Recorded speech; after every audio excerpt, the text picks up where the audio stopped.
பொன்னமராவதி பகுதி செய்திகளை உடனுக்குடன் தெரிந்து கொள்ள கீரவாணி அழகு இளையராஜா யூடியூப் சேனலை மறக்காம சப்ஸ்கிரைப் பண்ணுங்க. பெல் பட்டனை கிளிக் பண்ணி ஷேர் பண்ணுங்க.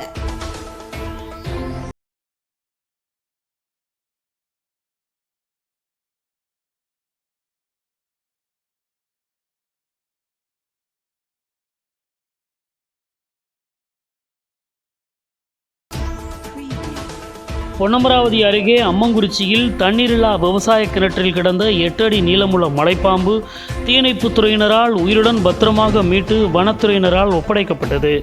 புதுக்கோட்டை மாவட்டம் பொன்னமராவதி ஒன்றியம் அம்மங்குறிச்சி பிடாரன் மகன் மாதவன் என்பவருக்கு சொந்தமான விவசாய கிணற்றுக்குள் 8 அடி நீளமுள்ள மலைப்பாம்பு நிலை தடுமாறி கிணற்றுக்குள் தவறி விழுந்துள்ளது. இதனை கண்ட அக்கம்பக்கத்தினர் உடனடியாக பொன்னமராவதி தீயணைப்புத்துறையினருக்கு தகவல் தெரிவித்துள்ளனர். தகவல் அறிந்து விரைந்து வந்த தீயணைப்பு நிலைய அலுவலர் சந்தானம் தலைமையிலான தீயணைப்பு படை வீரர்கள் தண்ணீரில்லா கிணற்றுக்குள் தவறி விழுந்த 8 அடி நீளமுள்ள மலைப்பாம்பை பிடிக்க தீயணைப்பு படை வீரர்கள் கயிறு மூலம் இறங்கி தண்ணீரில்லா கிணற்றுக்குள் கிடந்த மலைப்பாம்பை இடுக்கி